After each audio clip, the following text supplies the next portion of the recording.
안녕하세요. 오늘도 추석맞이 서울시민상담 대잔치 코로나 블루 극복을 위한 서울 시민들의 노력을 돕기 위해서 코비드19 심리지원단 서울시 자살예방센터 그리고 가 주최하고요. 또 후원으로는 국가트라우마센터 그리고 한국트라우마스트레스학회에서 여러 연자분들도 후원해 주시고 또 홍보도 함께 후원해 주시기로 되어 있습니다. 오늘 첫 번째 주제 아마 가장 포스트 코로나 얘기와 함께 저희 정신건강 측면에서는 가장 많이 얘기된 주제는 코로나 우울인 것 같아요. 코로나 우울. 그것에 관해서 얘기할 건데요. 오늘 함께 진행해 주실 또 우리 도움 주시는 음악 치료사 선생님도 오늘 자리 함께 하셨는데요. 제가 소개시켜 드리기보다 우리 장문정 선생님 본인 소개 해주셨으면 좋을 것 같아요. 네, 반갑습니다. 음악으로 사람들의 마음을 만져주는 음악치료사 장문정입니다. 이렇게 뜻깊은 자리에 함께 하게 되어서 너무나 감사드리고요. 오늘 좋은 시간 기대하겠습니다. 네, 지금 이제 유튜브로 접속 많이 해주셔서 우리 이수영 선생님 코로나 블루, 코로나 우울 치유에 대한 얘기를 많이 들어주셨으면 좋겠는데요. 우리 이수영 선생님 본인 소개하시기 전에 우리 이수영 선생님은 정말 강의를 잘하시고 좋은 주제를 선정하시고 그래가지고 저희 정신과 의사들 학회에서 인기 강좌 1위에 선정된 바가 있는 아주 멋진 그런 정신과 선생님인데요. 아마 진료실에서 만난 이제 코로나 블루 환자 포함해서 이 길고 긴 이 코로나 시대에 어떻게 우울증을 잘 이겨나가면서 지낼 수 있을까 하는 것에 관해서 오늘 또 멋진 강의를 해주시지 않을까 그렇게 생각하고 있습니다. 네, 선생님. 네. 실제로 좀 코로나 때문에 우울해진다. 방송에서는 그런 환자 얼마나 많냐 맨날 물어보는데 네네. 저도 뭐 상담 건수가 이렇게 늘었다 뭐 말하고 그러긴 하는데 실제로 진료 현장에서는 좀 어떻다고 느껴지시나요? 처음에 저희가 코로나 굉장히 초기부터 코로나 블루라는 말이 유행을 했었잖아요. 그런데 그 코로나 블루라는 거는 어떤 우울감, 우울한 느낌, 정상 반응으로도 일어날 수 있는 것들을 지칭하는 거였다면 우리가 처음에 많이 놀랐으니까는요. 근데 요즘에는 이 시기가 우리의 생각보다 사실 굉장히 길어지지 않았습니까? 그러다 보니까 이 블루라는 우울감이 길어지고 또 반복되고 그러다 보면은 진짜 우울로 갈 수 있거든요. 그래서 코로나로 인해서 심리적인 질환이 오셨다라는 느낌은 요즘 들어서 많이 받고 있습니다. 네. 아무래도 이제 초기에 네. 그냥 단순한 우울감하고는 좀 이제 기간이 길어지니까 네네. 확실히 다른 반응들이 나오는 것 같고 네네. 이 우울에서 우울감에서 뭐 우울증으로 발전하기도 하고 또 사실 뭐 죽고 싶다는 생각이 든다 이런 사람들도 적지 않게 저도 진료에서 만나기도 하고 그랬는데요. 네. 조금 현상이나 어떤 경과라고 할까요? 네. 우울을 호소하시는 네. 분들이 어떤 이제 모양을 보이는지 어떤 양상을 보이는지 네. 그런 얘기를 좀 이렇게 설명해 주시면 네. 우리 시민 여러분들이 네. 자기 증상을 이해하는 데 도움이 될 것 같아요. 네, 그 부분은 한번 슬라이드랑 같이 말씀드리겠습니다. 네.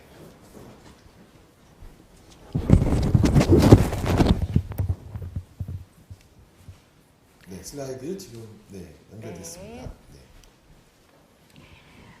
앞서 말씀드린 코로나 블루라는 단어는 그 블루라는 게 보통 우울을 상징하는 색이기도 하고 또 하나는 아마도 베이비 블루라고 원래 있었던 단어에서 따온 것 같기도 합니다.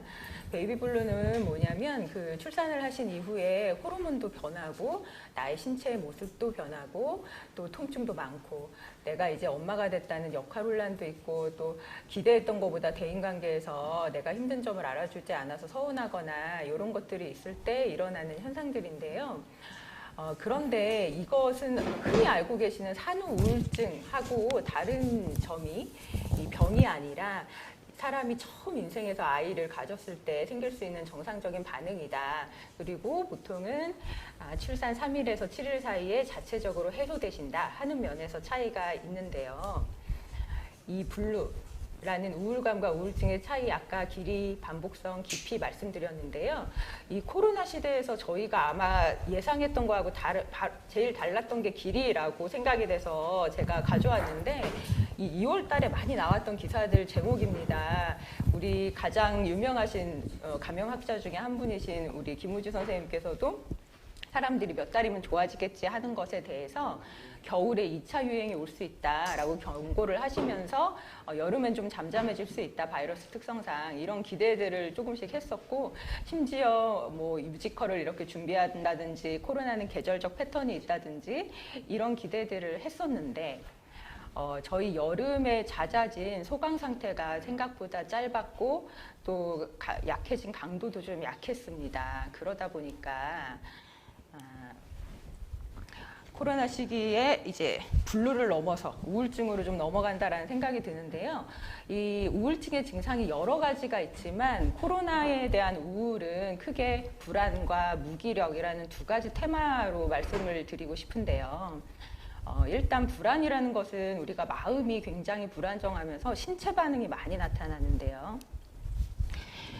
흔히 말하는 가슴이 두근두근거리고 호흡이 가빠지고 또 체온이 막 이렇게 열감이 올라오는 것 같으면서 손끝 발끝도 떨리고, 증상은 굉장히 다양하지만 일으키는 원인은 한 가지입니다. 바로 자율신경계 항진 증상인데요. 이 자율신경계라는 것은 원래는 우리의 몸에 우리를 지키기 위한 알람 시스템이었습니다. 원시시대의 인류가 동굴에 있다가 호랑이를 만났다. 빨리 도망가야 되겠죠. 그러다 보니까 도망가기 위한 커다란 근육, 엉덩이 근육, 뭐 대퇴 근육 이런 데에 빨리 힘을 몰아주기 위해서 심장은 굉장히 빨리 뛰고 또 호흡이 빨라지면서 산소를 공급하고, 당장 살아남는데 뭐 필요 없는 머리나 손끝, 발끝 이런 데는 피가 안 가고, 이러면서 두근거리고 숨이 차고 머리는 어지러워지면서 손끝, 발끝은 힘이 빠지고, 이런 현상이 이제 총체적으로 일어나는 겁니다. 그런데 이게 심해지는 게 바로 잘 아시는 공황장애죠. 근데 이게 요즘 현대사회에서는 호랑이가 잘 내려오지 않으니까 사실은 우리들이 뭐 사회적인 스트레스나 발표하기 전에 뭐 사람 간에 스트레스 받을 때 이럴 때 잘 일어났는데, 지금 시대는 이 시스템이 발달한 근본 원인이었던 생명 과 관련된 자극들이 계속 반복되고 있습니다.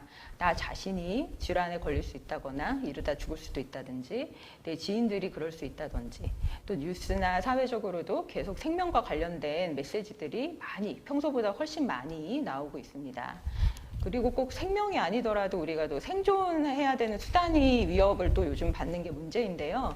현대사회의 생존수단이라 하면 화폐죠. 즉 돈인데, 지금 경제적인 어려움을 겪는 분들이 많아지시고 또 직업이 흔들리시는 경우도 많고 하다 보니까 이런 근본적인 생존이나 생명에 관련된 불안들이 많아지는 것이 걱정스러운 현상입니다.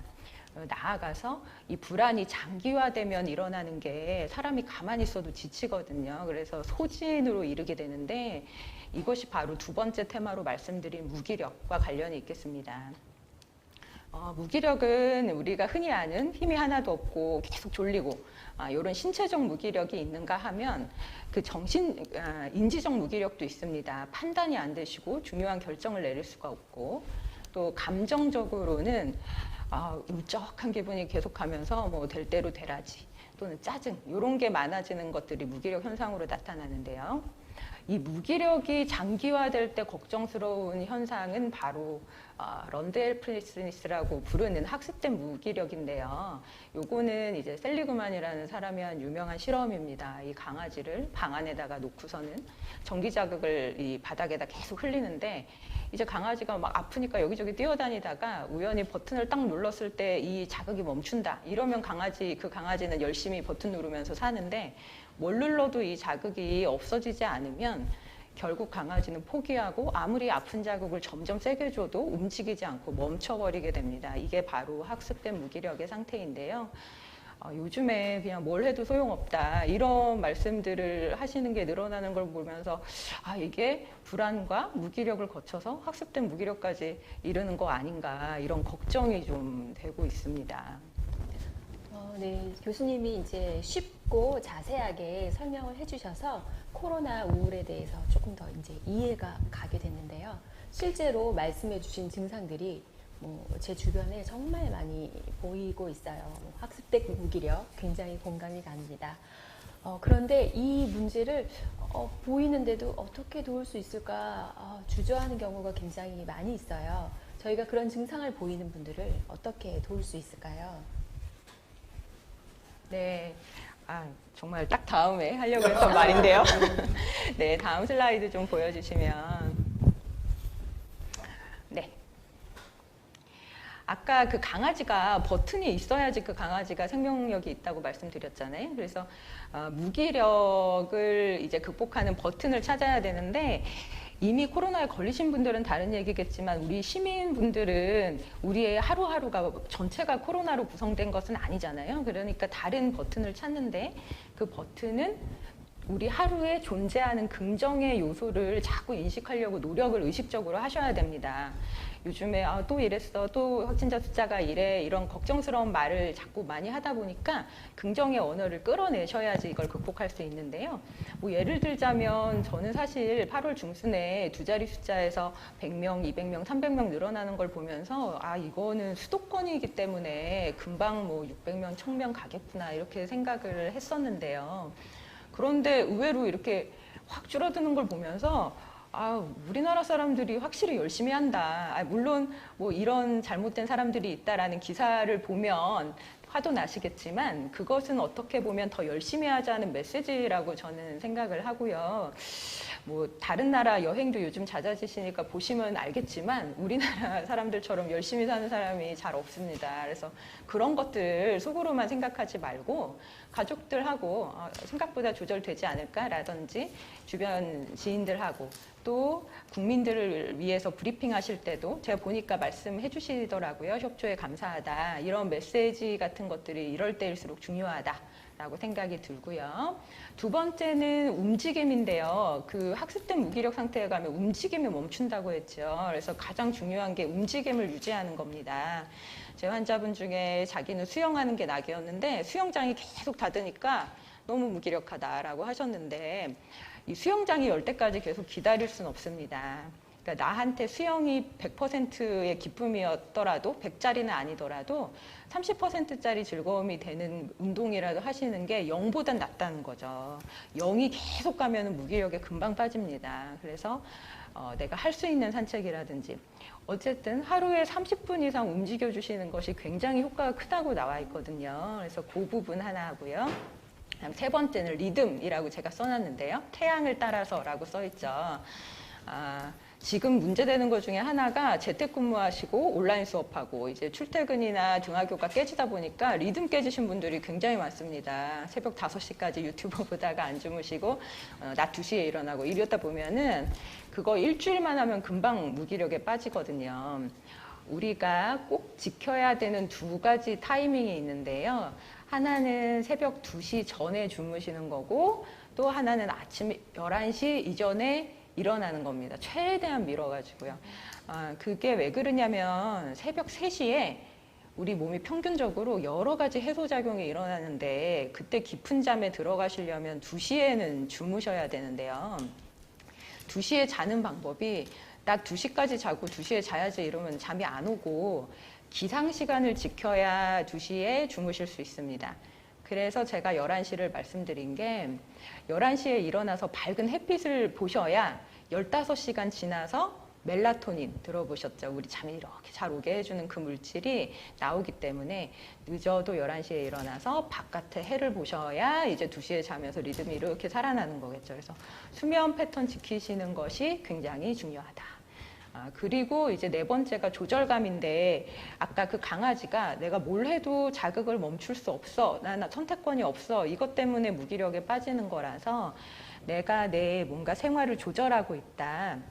방금 말씀드린 나는 집에서만 있지만 그래도 11시 이전엔 꼭 일어나서 해를 한번 볼 거야. 이게 작은 것 같지만 리듬에도 좋지만은 내가 내 생활을 조절하고 있다. 이런 조절감을 주는데도 큰 역할을 합니다. 그래서 무기력 극복에는 이런 긍정의 단어, 움직임을 유지하는 거, 리듬 찾는 것, 조절감을 유지하는 것. 옆에 너무 무기력한 사람이 있다면 같이 데리고 우리 산책 한번 하자. 이런 말씀 해주시는 게 굉장히 좋겠습니다. 그리고 두 번째로 오른쪽에 불안 많다고 요새 말씀드렸는데요. 불안은 신체적 불안을 줄이는 방법은 앞서 말씀드린 자율신경계를 안정시키면 되는데 대표적인 방법 3가지가 첫 번째로 제일 좋은 게 호흡입니다. 복식호흡 많이 들어보셨죠? 우리가 들이쉬는 숨이 1이면 들이쉬고 배를 이렇게 앞으로 내밀면서 쑥 들이쉬고 내쉬는 숨은 1.2의 기분으로 후 하고 끝까지 내쉬는 건데요. 복식 호흡이 어렵다 하실 경우에는 그냥 크고 깊게 호흡한다 이런 느낌으로만 해주셔도 좋고요. 자기 전에 10번, 뭐 일어나서 10번, 10회만 해주셔도 분명히 효과가 있습니다. 이 호흡은 불안을 내리는 가장 빠른 길이거든요. 그러니까 꼭 활용해 보시길 권유드리고요. 두 번째는 온도인데 특히 방금 우리 얼마 전 여름에 체온이 너무 높으면 사람이 계속 이제 자율신경계가 항진돼서 약간 몸을 시원하게 해줘라 제가 그런 말씀들 드렸었고요. 세 번째는 이제 근육 이완인데 이 신기한 게 몸이 이완되면은 마음도 이완됩니다. 그래서 스트레칭이라든지 요즘에 유튜브에 많이 있죠. 또 서로 가족들끼리 마사지 해주시는 거, 목 뒤나 특히 어깨 같은 쪽에 해주시면은 근육도 이완되지만 또 스킨십도 일어나잖아요. 그 스킨십이라는 게 누가 내 옆에 있다 이런 실감이 나면서 마음이 이렇게 편안해지는데 굉장히 도움이 됩니다. 그래서 그런 것들을 좀 권유해 드리겠고요. 그 다음에 두 번째로 정신적 불안을 없애는 방법은 유명한 말이죠. 현재에 머물러라 이건데 우리의 불안이 대부분은 과거를 계속 곱씹거나 아니면 미래를 예상하고 걱정하고 이 둘 중에 하나에서 불안이 일어납니다. 그래서 이렇게 하시는 이유가 예상을 우리가 이렇게 하는 이유가 이 예상을 함으로써 내가 안 좋은 결과를 방지할 수 있지 않을까 해가지고 하시는데 사실은 우리 인간이 가지고 있다고 생각하는데 실제적으로는 없는 능력이 예상입니다. 뭐 나는 좋은 일만 일어나? 나는 나쁜 일만 일어나? 이런 생각이 있을 뿐이지 그거를 하나하나 다 기록을 하면은 주사위 던지는 확률하고 똑같아요. 그러니까 우연에 제일 가까워진다는 거죠. 모든 일들을 기록하면. 그래서 어쩌면 우리는 일어나지 않을 일을 미리 걱정하면서 내 인생을 힘들게 사는 경우가 많거든요. 예를 들어서 제 환자분 중에 이제 대학생 아들이 자기가 예상했던 때 안 들어오면은 계속 전화를 10번이고 20번이고 해야만 되는 분이 계셨습니다. 그러다 보니까 아들은 친구들 보기에 민망하다. 여자친구가 마마보이로 생각한다. 이러면서 엄마한테 불만을 하는데 조절이 안 되시는 거예요. 그래서 왜 자꾸 연락을 하시냐 했더니 사고가 일어났을까 봐 그 걱정이 안 떨쳐진다. 그런데 전화를 하면 그 사고가 예방될까요? 전화는 예방 효과가 없습니다. 이미 났으면 났고 안 났으면 아들은 괜찮을 건데 이 내 아들이 90살까지 잘 살 수 있는데 나는 계속 걱정하면서 이 50년, 60년을 사실 수도 있는 거예요. 그래서 오히려 예방 효과는 없고 아들하고 사이만 나빠진다. 이런 말씀을 드리면서 마인드 컨트롤 해보자 이런 말씀을 드렸었습니다. 그래서 제가 좋아하는 이 영어 뭐 약간 뭐랄까 그 명언 같은 건데요. 보니까 이렇게 써놨더라고요. yesterday, 그러니까 어제는 히스토리고, 그러니까 기록된 이미 역사고 우리가 바꿀 수 없는. 내일은 미스테리다, 알 수 없는 미래다. 우리의 호기심을 가져야 되는. 오직 오늘만이 기프트, 선물이다. 그게 우리가 오늘을 프레젠트라고 부르는 이유다. 우리 영어 단어에서 현재와 선물이 프레젠트라는 같은 단어죠. 그래서 이런 식으로 영어 단어의 뜻을 이용해서 써놨던데 이게 마음에 제가 와닿았던 문장이라서 가져와 봤습니다. 네, 역시 그 강의를 잘하시는 분이 인용에 벌써 큰 차이가 인용이 중요합니다. 있는데 사실 쉽지 않죠. 안 들어오는 자식에게 전화를 걸지 않고 네. 전화해봤자 소용없다. 전화해봤자 소용없다. 이렇게 사실 그래서 아들한테도 네. 우리 엄마가 불안의 특성이 있는 분이다라는 걸 좀 이해하고 네. 한 2시간에 한 번 정도 간단히 카톡을 좀 드리는 게 어떠냐. 엄마만 참으면 너무 힘들다. 이런 합의도 했었습니다. 아, 네. 네.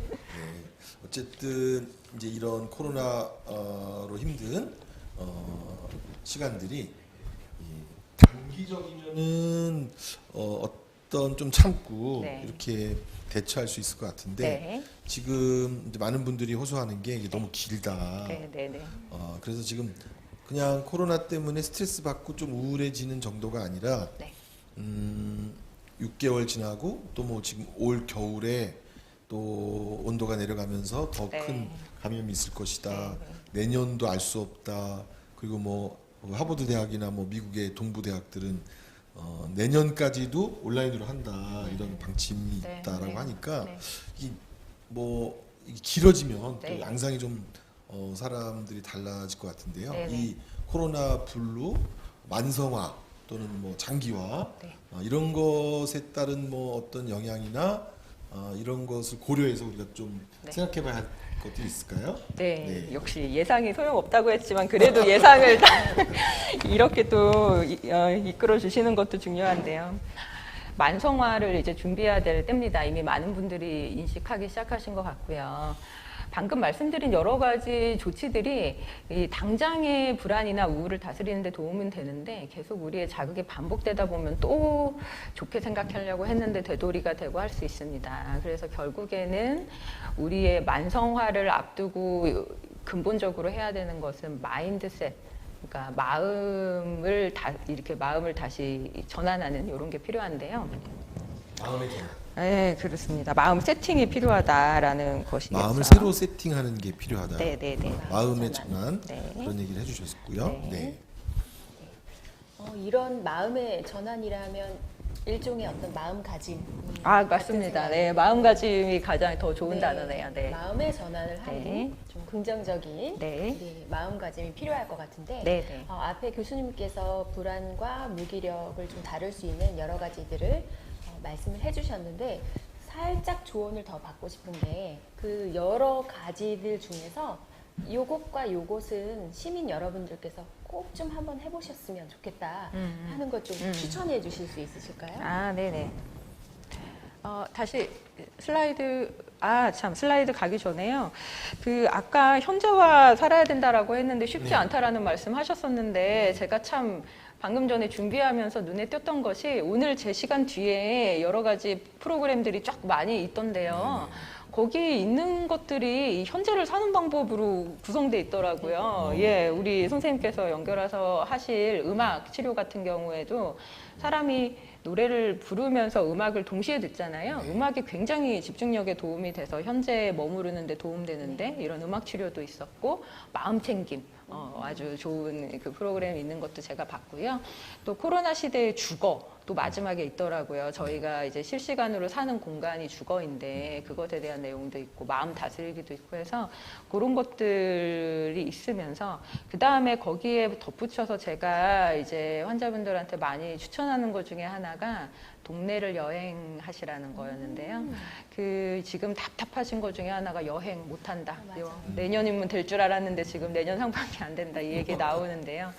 여행이 우리가 왜 좋아할까요? 우리의 뇌는 새로운 걸 보면 즐거워합니다. 그래서 여행을 가면 그게 자동으로 이루어지는데요.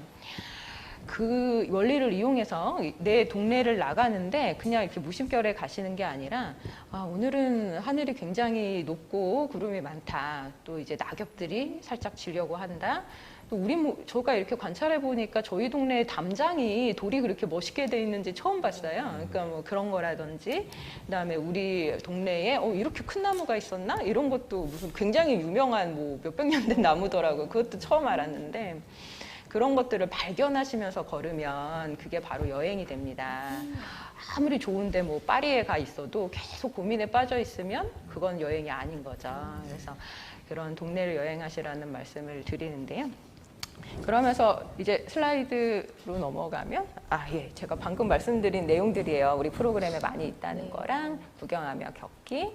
그래서 결국에 행복을 어떻게 정의할 것인가 어려운 문제인데 하신 말씀 중에 하나가 내 인생에 얼마나 만족하는가 더하기 내가 오늘의 하루하루를 그런 대로 잘 지내는가 이 두 가지가 합쳐지면은 행복감을 사람이 느낀다고 합니다. 그래서 방금 말씀드린 내용들은 하루하루를 어떻게 잘 지내는가에 대해서 막 열심히 아이디어를 내봤던 것 같습니다.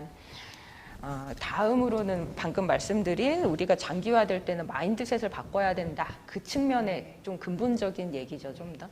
그거에 있어서의 제가 가장 키워드 하나 골라봤는데요. 바로 유연성입니다. 생각해보면 굉장히 번영하는 이제 시대를 살다가 갑자기 세계대전을 맞았던 세대도 있습니다.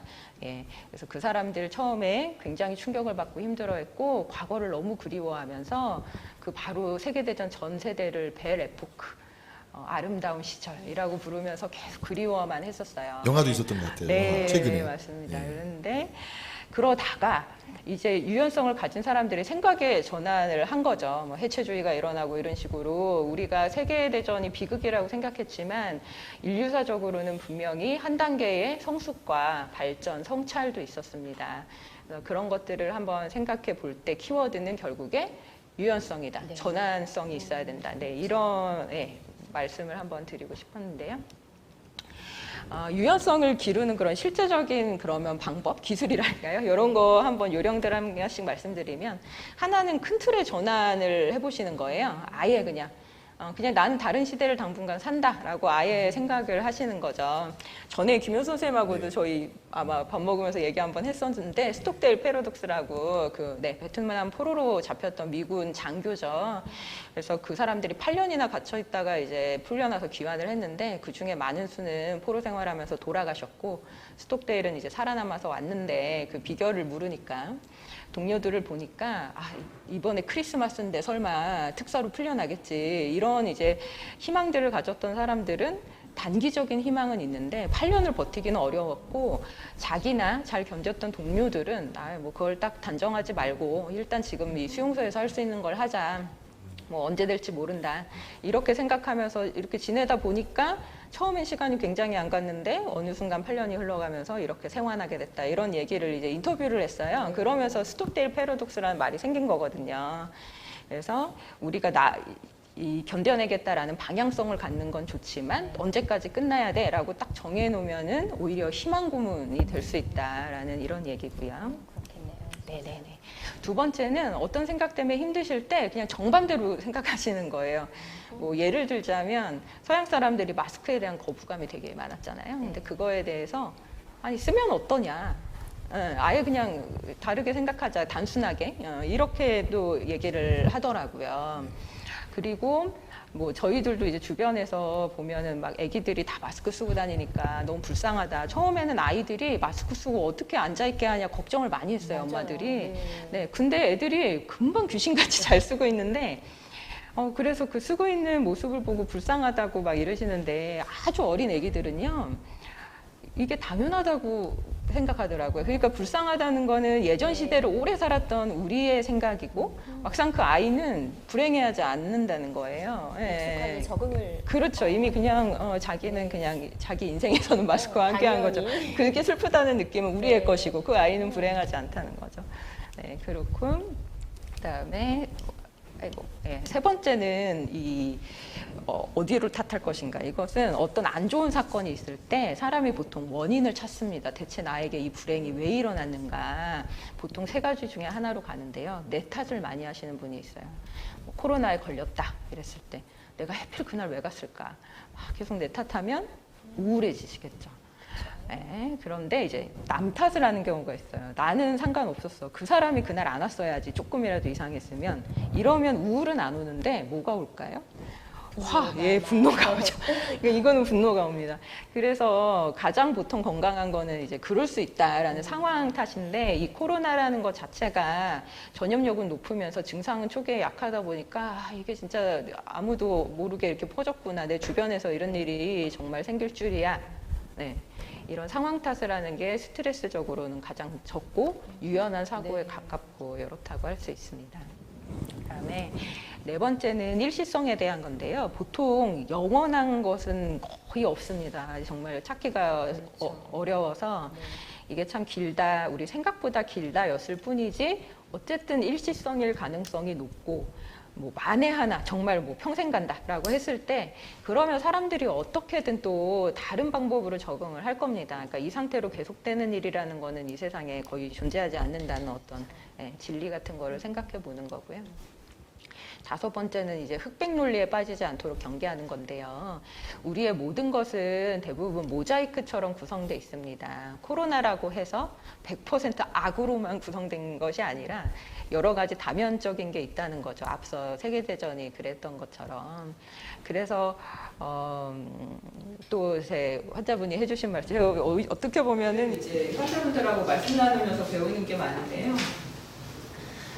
그분께서 저랑 굉장히 오래 해봤던 분이에요. 우울증이 심했었는데 많이 좋아지셨는데 이 무기력 하나만은 끝까지 안 좋아진다라고 하셨던 분이었어요. 그래서 저도 그게 왜 이렇게 해결이 안 될까 뭐 이런저런 생각 전환도 해보고 했는데 잘 안 됐었는데 코로나가 이렇게 터지고 한 3월쯤 오셨는데 자기가 무기력이 너무 좋아졌다는 거예요. 거의 5년 만에. 그래서 제가 어떻게 좋아지셨냐고 했더니 자기가 원래 굉장히 활동력이 있고 자기 욕심도 있고 자기 개발 많이 하시던 분이었어요. 근데 우울증 이후에 자기가 활동이 안 되니까 그것에서 무가치감을 느끼고 계속 무기력하고 했는데 재밌는 게 아무도 못 돌아다니니까 자기가 활동 못 한다는 거에 대한 박탈감이 없어지면서 상대적인 그런 네, 마음이 편해졌다. 네. 그래서 저희가 거기서 한 단계 더 나갔죠. 결국에 내가 활동을 못했다는 것 자체가 문제가 아니고 활동은 지금 똑같이 못하고 있잖아요. 근데 괜찮은 거예요.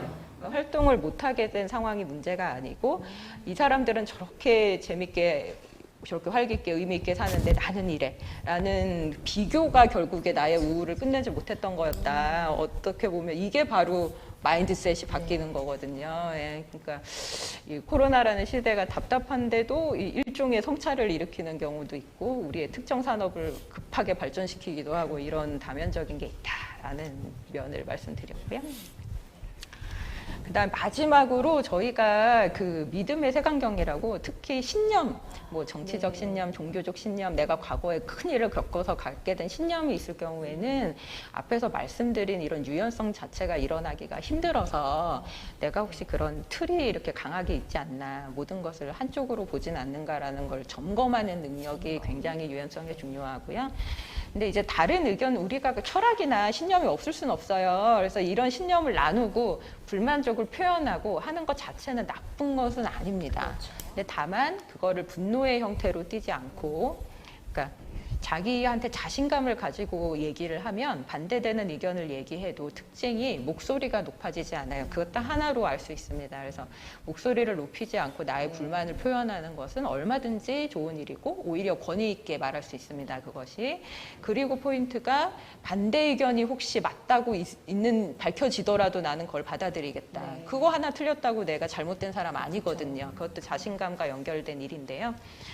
이게 중요한 이유가 이 혐오가 많아지고 분노가 많아지면은 분노가 마치 남을 공격하는 것 같지만 분노가 일으키는 여러 가지 신체 반응은 다 나한테 쌓입니다. 그렇죠. 피로해지고 우울해지고 결국 우울증 같은 것도 연결되기 때문에 그런 깨달음을 가지고 나는 이런 유연성을 가지겠다라고 결심하는 것 자체가 바로 마인드셋입니다.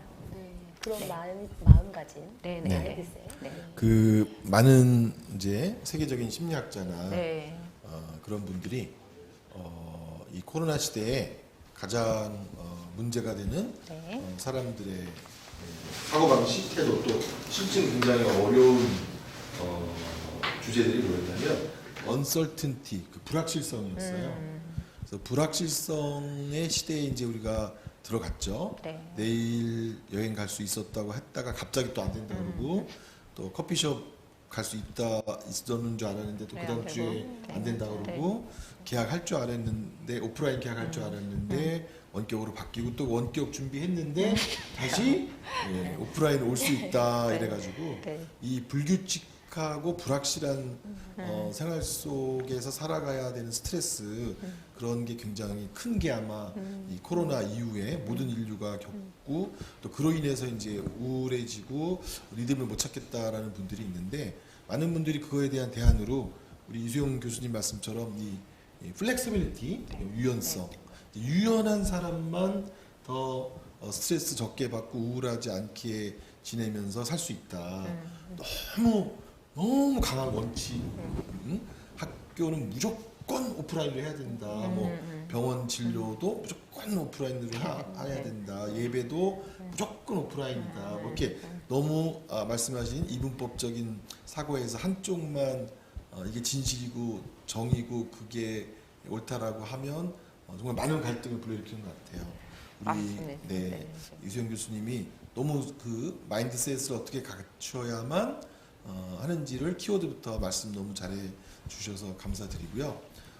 저희가 이 연령별로 뭐 차이가 어떠냐라고 이제 족보에 이렇게 적혀 있는데 정말 너무 강의 잘해 주셔가지고 네, 40분이 시간이 다 됐죠. 그냥 다 네. 지나가 버렸어요. 네. 시간이. 그래서 어떻게 이제 하는 앞으로 어떻게 어떤 마음가짐으로 네. 지낼까 하는 거에 네. 관해서 또 네. 여쭙고 싶고요. 장문영 선생님 혹시 마지막으로 우리 교수님께 제가 오늘 너무 많이 배우고 지금 머릿속에 네. 몇 가지를 기억을 해두고 있습니다. 실제로 해보고 제가 또 피드백을 드릴게요. 아유, 네, 감사합니다. 마지막으로 시민 여러분들께 한 말씀. 네. 코로나 블루 이렇게 하면 쉽게 조금 쉽게 극복할 수 있다. 네, 한 그런 마지막 발언. 네. 마지막 발언을 하자면 제가 명지병원에 있다 보니까 이제 확진자분들도 협의진료 통해서 뵙게 된 적이 있었어요. 그래서 특히 확진자분들 중에 초기일수록 또 화제가 됐거나 이런 분일수록 그 본인의 병 자체보다 사실 댓글이나 비난 때문에 스트레스를 받았고 그 중에는 죽고 싶다 뭐 이렇게 되신 분도 있었는데 그분이 이제 한 이틀 지나서 갔더니 자기가 그 어두웠던 마음이 훨씬 더 완화됐다는 거예요. 그래서 어떻게 그렇게 되셨냐고 했더니 전화를 받으셨답니다. 그러니까 본인 때문에 걸렸던 다른 분. 지금 이 코로나 시대에 힘든 게 나도 피해자인데, 빅팀인데 또 다른 가해자가 될 수 있는 거잖아요. 근데 그 본인으로부터 전염된 분께서 전화가 와서 나는 당신을 조금도 원망하지 않는다. 이게 우리가 이럴 수 있는 질환이고 나도 잘 낫고 당신도 100% 회복되도록 나는 기도를 하고 있다. 이렇게 말씀을 하셨다는 거예요. 그래서 그 전화를 받는 순간 그 모든 그 걱정과 이게 눈 녹듯이 녹아내렸다. 드리고 싶은 말씀은 마지막 말씀은 결국 그래서 뭐 유연성도 좋고 훈련도 좋고 하는데 가장 중요한 우리의 원칙은 뭐 많이 있는 얘기지만 사랑이다. 네, 정말 이런 때일수록 필요하지 않나 이런 생각이 듭니다. 네, 아까도 말씀하셨는데 나 때문이다. 이러면은 죄책감, 무기력 뭐 이렇게 되고 또 너 때문이다. 이러면 화나고 오르고 사실 뭐 코로나 어찌 보면 우리 인류가 그동안 자연을 존중하지 않고 그런 것 때문에 생긴 우리 모두의 이런 역사적 상황 때문에 생긴 것이기 때문에 나도 아니고 남도 아니고 이 상황을 우리가 슬기롭게 극복하는 게 중요하다. 아마 이제 향후에는 1차 대전, 2차 대전 뭐 이런 게 역사에 기록된 것처럼 코로나 세계 대전. 그게 기록. 코로나 세계 대전 이전이 있었고 이제 이후를 살고 있는데 이전이 그립다. 그렇게 해서는 그렇게 해서만은 안 되고 우리가 이제 이 속에서 이 상황이 주는 교훈 이런 거를 얻어 나가면서 슬기롭게 극복해 가야 한다. 그런 말씀으로 정리해 주셨는데 어쨌든 그 극복에 서로에 대한 지지와 사랑 이게 아주 강력한 우울을 이겨나가는 이제 마치 약과 같은 그런 중요한 어떤 지침이었다라고 말씀해 주셨습니다. 장문정 선생님 또 소감 하면 딱 시간 맞을 것 같아요. 네. 저도 심리와 관련된 일을 하고 있지만 자꾸 우울해지고 또 여러 가지 일들이 밀리다 보니까 내가 코로나 블루의 방향으로 가고 있는 것은 아닌가 하는 생각이 들 때가 있었어요. 오늘 교수님 말씀을 들으니까 내가 어떤 마인드셋을 하고 또 실제적으로 구체적으로는 뭘 좀 해봐야 될지 그 계획이 딱 서는 것 같습니다. 사랑과 지지 기억하겠습니다. 네, 오늘 두 번째 날 첫 번째 순서 코로나 블루 치유하기 이수영 선생님의 아주 퍼펙트한 강의로 많은 자신감을 얻었습니다. 시민들께서도 많이 참고해 주셨으면 하는 바람입니다. 네, 오늘 첫 번째 강의 여기서 마치도록 하겠습니다. 고맙습니다.